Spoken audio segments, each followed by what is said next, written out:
Hey, Dios te bendiga, te saluda el evangelista Gary Lee. Aquí en este precioso día de hoy estamos ya, wow, cómo pasa el tiempo, 19 de junio del 2018. En este verano estamos de fiesta con el Señor y predicando la palabra por todas partes, llevando el mensaje del evangelio. Estamos en Centroamérica, Sudamérica, orando por cada uno de ustedes, los que nos siguen fielmente, seguidamente a través de la ventana de este ministerio. Queremos decirle que estamos preparándonos para tener unos tremendos viajes para Israel a final de este año, en noviembre, y tenemos el gran viaje histórico que será saliendo el 4 de diciembre. Y bueno, va a ser algo tremendo, celebrando el 70 aniversario de la nación de Israel, del renacimiento del pueblo judío. Bueno, quiero compartir una pequeña reflexión a los que me están viendo a través del mundo entero. Y es muy importante preguntarnos en qué iglesia estamos, cómo está nuestra iglesia, cómo está nuestra congregación. A la iglesia donde tú asistes, tal vez me estás viendo en Argentina, Paraguay, Uruguay, no sé, Turquía, en el norte de África. Hay lugares donde la gente me escribe que no hay iglesias, congregaciones como uno quisiera, ¿verdad? Porque están en otro ambiente, otro país. Pero estamos hablando también enfocado a Centroamérica, Sudamérica, Estados Unidos, México, Canadá, las islas del Caribe, Puerto Rico, República Dominicana. ¿A qué iglesia tú vas? Y hay síntomas de una iglesia que está muerta. Síntomas de verdad. ¿Eres bendecido en tu iglesia? ¿Estás recibiendo palabra en tu congregación? ¿Estás levantado espiritualmente en tu congregación? ¿Estás contento, feliz? ¿Estás allí recibiendo de parte del Señor? Voy a ofrecerte a ti 5 síntomas que se notan categórica y marcadamente en una iglesia que está muerta. Es muy importante. Yo no pretendo saber cuál es la mejor iglesia, porque no hay una iglesia perfecta en el mundo, no lo hay. Cuando me refiero a la iglesia del Señor Jesucristo, obviamente el remanente fiel, todas nuestras iglesias tienen cositas pequeñas, pero mientras tengamos las bases, el fundamento, lo elemental, la doctrina de Cristo Jesús, y seamos una iglesia tradicional, clásica, pentecostal, de esa llena del Señor. Usted sabe a la que yo me refiero, el remanente fiel. Y muchos de ustedes, cientos de miles de ustedes que me siguen cada semana, saben perfectamente bien a lo que me refiero. Pero hay iglesias hoy en día que literalmente están muertas, catapum, caídas, muertas, deshechas, demoronadas. Ya yo no sé cómo pueden llamarse iglesias, porque ni a eso llegan. De hecho, hay denominaciones completas que están deshechas y caídas ya completas. Síntomas de una iglesia muerta. Número 1. Primer síntoma de una iglesia muerta es que ya no hay oración. Ya no se ora, ya no se busca a Dios. Yo recuerdo vívidamente, casi hace medio siglo atrás, más de 46 años atrás, en mi iglesia, donde se oraba por lo menos una vez a la semana, había un servicio de oración.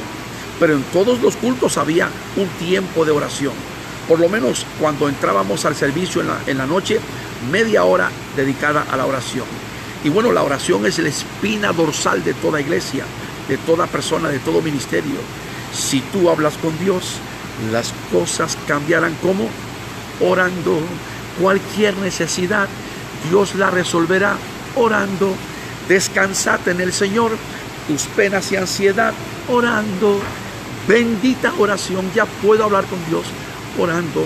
Y luego dice la estrofa: era la 1 de la madrugada y yo buscaba el rostro del Señor. Señor, Señor, ten compasión de mí, resuelve mi problema, que yo confío en ti. Bendita oración, ya puedo hablar con Dios orando. La oración es lo más importante. Una iglesia que no ora ya está fracasada y ni siquiera ha comenzado. Una iglesia que no ora está frustrada, vencida del diablo, y no va a alcanzar gran victoria. La oración es lo más importante en todo pueblo de Dios. Cristianos que oran, que claman, que gimen, que buscan, que doblan rodillas, en vez de criar ampollas en las sentaderas viendo tantas horas de televisión, si comienzan a criar ampollas en las rodillas buscando la presencia del Señor, las cosas cambian dramática y radicalmente. Tú quieres un cambio en tu vida, quieres un cambio maravilloso, quieres que Dios salve tu familia, restaure tus hijos, tu casa, tu matrimonio. Tú quieres ver la gloria de Dios en tu familia, necesitas orar, orar, orar. Y una iglesia que no ora es un síntoma de una iglesia muerta.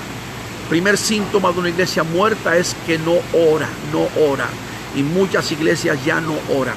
Segundo, tenemos otro síntoma de una iglesia también muerta, es que tapa el pecado. Óigame, se hace de la vista gorda.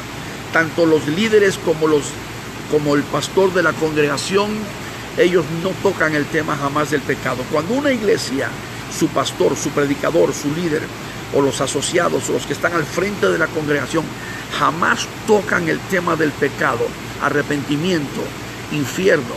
Esos temas son tan importantes y tan válidos hoy en día. Hay que preguntarnos si esa iglesia todavía está fungiendo como iglesia del Señor Jesucristo.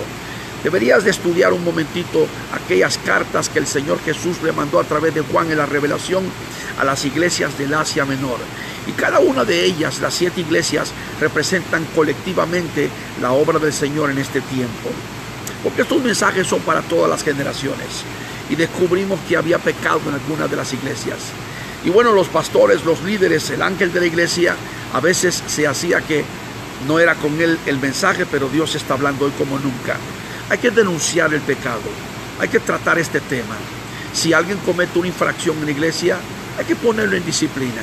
Se hace con amor, con misericordia. Por supuesto que es bíblico, con un espíritu de mansedumbre, pero se trata el tema. No se huye, no se esconde, no se mete debajo de la alfombra, no se hace uno el loco como que no es con uno. Hay que tratar el tema del pecado. Hay tanto pecado hoy en la iglesia. Y una iglesia que tapa el pecado, que se hace de la vista gorda con este tema, está muerta. Está muerta porque la iglesia completa está solapando el pecado. Está siendo alcahuete del pecado. Óigame, qué tristeza. Que cuántas iglesias hoy en día no solamente solapan y permiten y patrocinan y hasta están allí con el pecado levantándolo, sino que como que no vale nada, como que no es importante. Por eso es que muchos ahora permiten que los músicos impíos y fornicarios y adúlteros se suban a un altar y toquen los instrumentos. Es que tiene un gran talento, es que tremendo músico y tremendo. ¿Y qué tiene que ver? Si está en pecado, si no está íntegramente viviendo para Dios, no hay que aceptarlo, hay que rechazarlo, hay que ponerlo en disciplina. Hay que pasarlo por el proceso bíblico de la disciplina. Es bíblico esto. Es muy importante, de verdad, de corazón, que una persona, que un líder, que una iglesia tome en cuenta el tema del pecado. Una iglesia que tapa el pecado es otro síntoma de una iglesia muerta. Número 3, una iglesia que no tiene santidad, que no predica santidad, que no practica la santidad. Ahora, el tema de la santidad es muy polémico en el día de hoy. Porque yo sé que hay varios puntos teológicos y varias perspectivas. Yo nací, me crié en una escuela donde entendí siempre desde el principio que la santidad comienza por dentro, porque es una posición en la cual Dios nos ha puesto. O sea, yo no puedo santificarme. A mí Dios me hizo santo por medio de su sacrificio, de la sangre que Él derramó en la cruz del Calvario. Somos santos porque Él es santo, pero por su gracia, por su misericordia. Todo lo que yo pueda hacer humanamente, como hombre, todo lo que yo pueda hacer, no me ayuda ni un centímetro para avanzar o para estar más cerca o para ser más santo.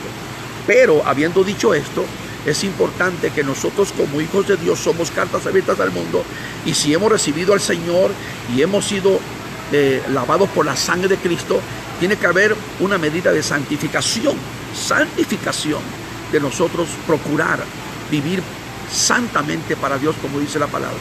Y la santidad comienza por dentro de uno y se refleja por fuera. Es muy importante.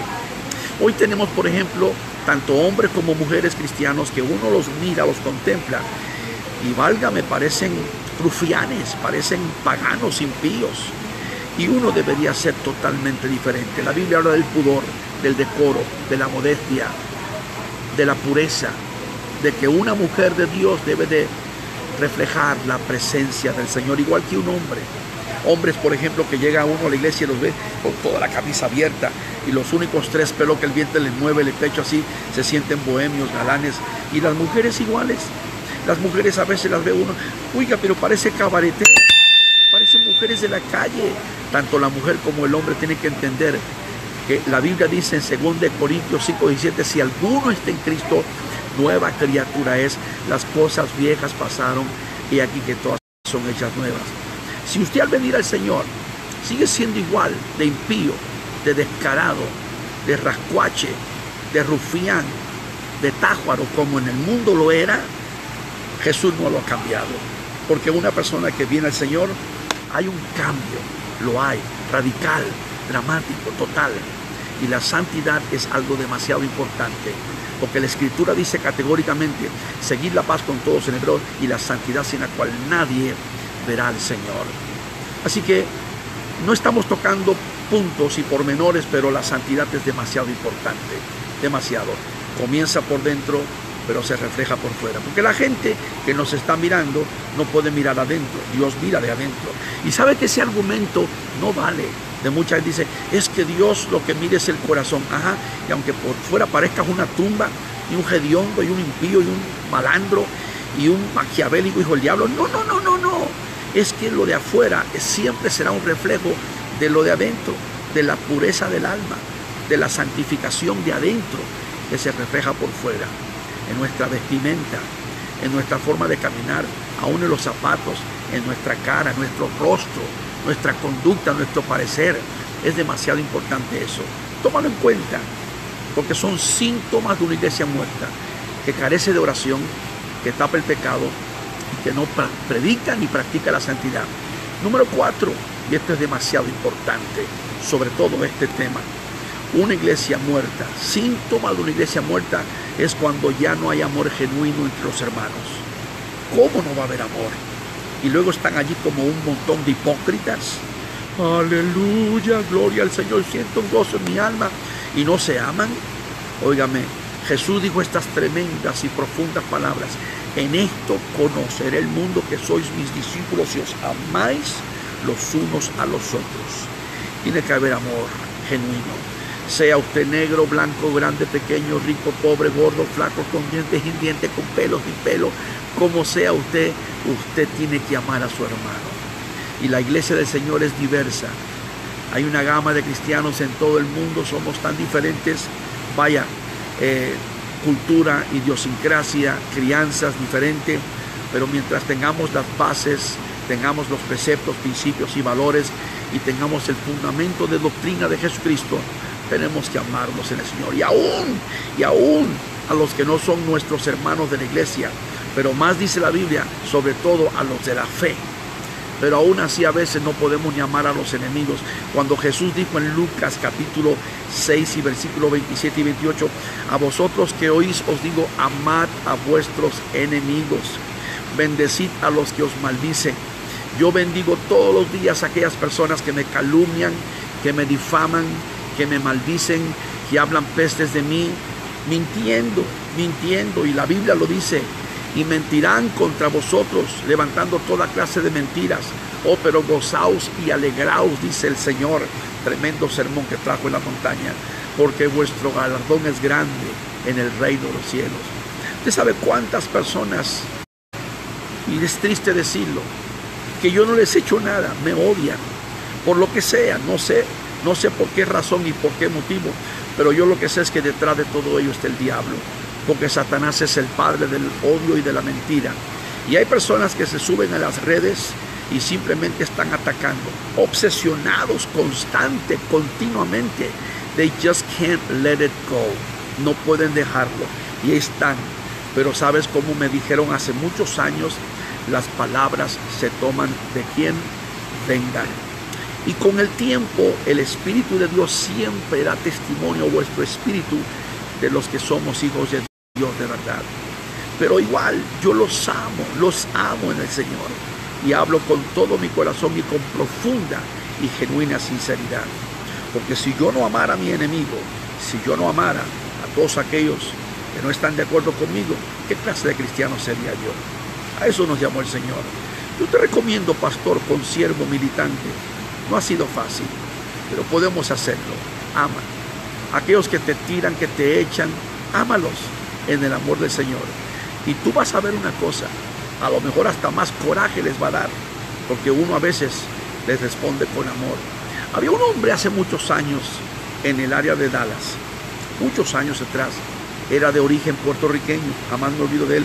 No voy a mencionar su nombre, no sé dónde estará, espero que se haya reconciliado con el Señor. Y de alguna forma yo nunca le conocí, pero este tipo empezó a echarme, y donde quiera que iba, le decía a los pastores que me quería pegar y me quería golpear. Dios siempre me cuida y me guarda. Con eso estoy perfectamente bien parado. Pero un día dijo, voy a encontrarlo en una campaña que yo iba para yo darle muy fuerte. No sé por qué me odiaba. Yo creo que a raíz de que yo predicaba la palabra y él era un poco de los que no le gustaba la palabra dura. Resulta que cuando yo llegué a la campaña, estaba afuera los diáconos, sugieres, siempre hay, donde quiera que vamos, siempre tenemos un grupo de hombres de Dios que siempre están con nosotros, están allí siempre para cualquier cosa. Y me dijeron, hermano Gary, ahí hay un fulano que viene a hacerle daño. Ah, ¿de verdad? ¿Dónde está? Me bajé del carro y fuimos, y donde estaba parado ahí, y lo vi sentado, se paró, grandote el hombre, y me acuerdo que me le acerqué y le dije, hey, Dios te bendiga, te amo en el amor del Señor. Y cuando yo le dije, te amo en el amor del Señor, aquel hombre que levantó las manos, se les cayeron las manos. Y nunca me olvido que empezó a llorar.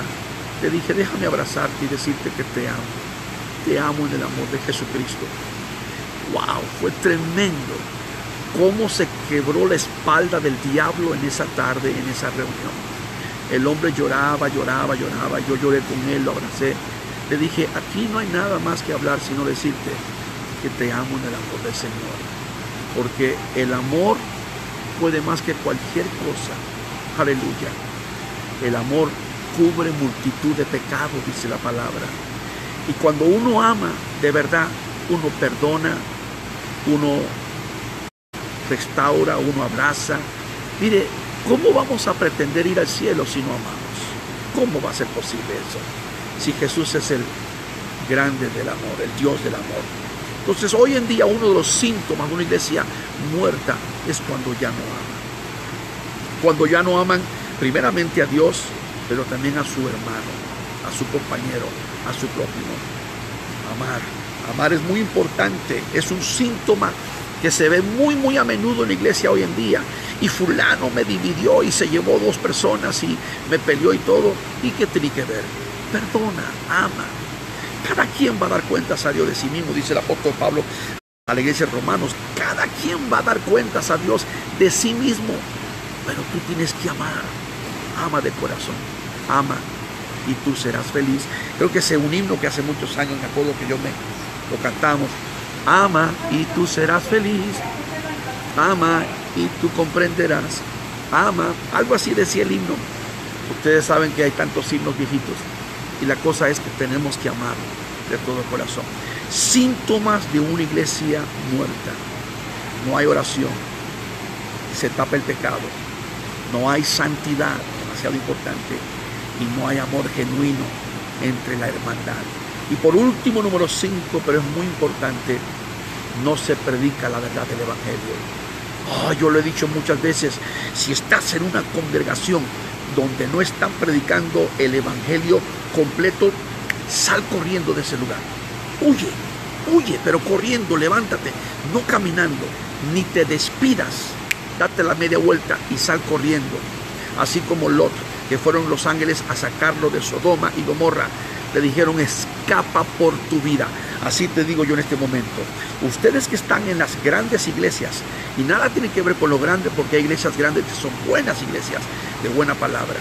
No es el tamaño, pero hay muchas mega iglesias hoy en día que son manejadas por caciques y por hombres falsos, por apóstoles falsos y por profetas falsos, y personas que todo gira en torno a su personalidad, y la adoración es ellos, nada más ellos. Cuando estos hombres están enseñando herejías, doctrinas diabólicas, falso evangelio, huye de estas iglesias, corre. Algunos de ustedes me han escrito de Guatemala, de Miami, de Costa Rica, de Bogotá, Colombia.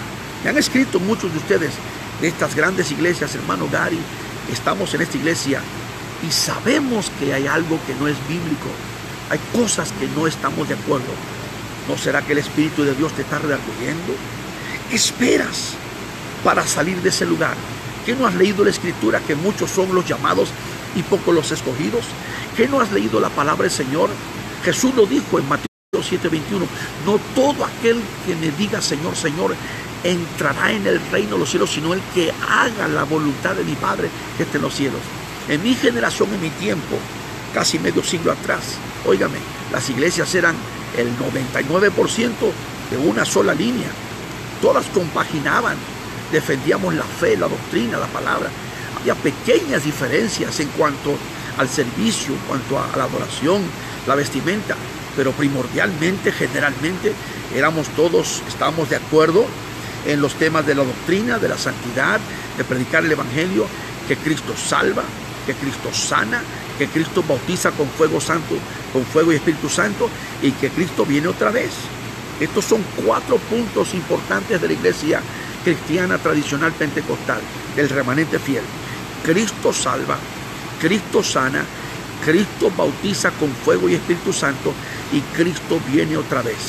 Estos son los 4 puntos en los que se inició la iglesia pentecostal a raíz del avivamiento en el 1906 de la calle Azusa en Los Ángeles, California. De ahí nacieron las grandes obras como las Asambleas de Dios, la Iglesia de Dios, la Santa Pentecostés y la Cuadrangular. Y de ahí muchas iglesias más, y hay muchas grandes denominaciones de ahí que han brotado también, pero muchas se han estado desviando y han estado fuera del camino, tergiversando la palabra y la Escritura. Pero si tú estás en una iglesia donde no se predica el evangelio y donde no se defiende la fe, ¿qué dijo Judas en su pequeño libro en el Nuevo Testamento? Judas, el medio hermano de Jesucristo, estamos hablando del hermano carnal de Santiago. Jesús tuvo 4 medios hermanos: José, Simón, Santiago y Judas.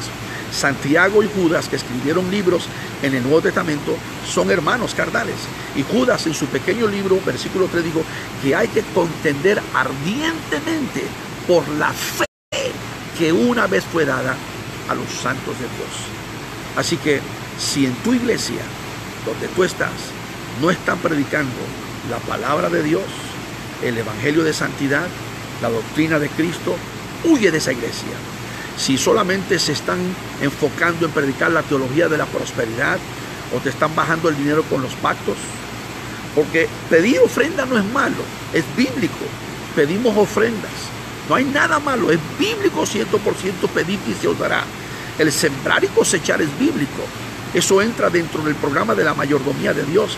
Y los que digan lo contrario, literalmente no conocen la palabra.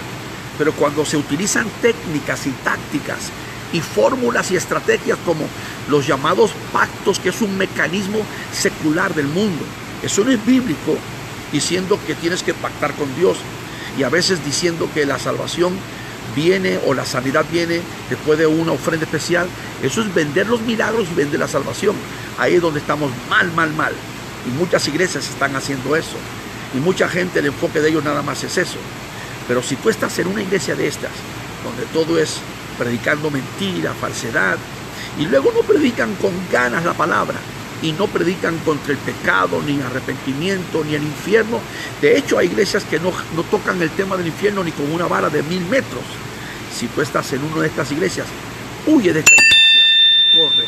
Necesitas una buena congregación balanceada, donde se predique que Jesucristo salva, y que somos salvos por la gracia, no por obras, de acuerdo a Efesios 2, 8, 9. Por gracia sois salvos y por medio de la fe. Y esto no es de vosotros, más es un don de Dios. Donde se predica, por ejemplo, Romanos 3:23, Romanos 6:23, donde se predica primera de Juan, capítulo 2, 15, 16, Santiago 4:4, San Juan 3:16, San Juan 3:17. La escritura es muy clara, Romanos 10, 9, 10 y 13. La Biblia, la palabra del Señor, el mensaje, la salvación, Apocalipsis 2, donde se predica el mensaje que Cristo viene, 1 Tesalonicenses capítulo 4, 1 Corintios capítulo 15, la palabra, la escritura, la Biblia, donde un poderoso poder de Dios se mueve en esa iglesia. Si el Espíritu de Dios no se está moviendo en la iglesia, sal corriendo de ese lugar, porque donde esté el Espíritu de Dios hay libertad. Y si está el pueblo de Dios verdadero, siempre se va a manifestar la presencia del Espíritu Santo. Síntomas de una iglesia muerta: no hay oración, se tapa el pecado, no se predica ni se practica santidad. Es importante esto. No hay amor genuino y no se predica el Evangelio de Cristo completo. Que Dios te bendiga, que Dios te guarde. En este día maravilloso, comparta esta reflexión con alguien. Y acuérdate, síntomas de una iglesia muerta. Pero tú eres parte de esa iglesia viva, ¿verdad? Espero que sí. Y si no, busca una iglesia donde se mueva la presencia del Señor. Dios te bendiga y acuérdate siempre que Cristo viene pronto. Shalom.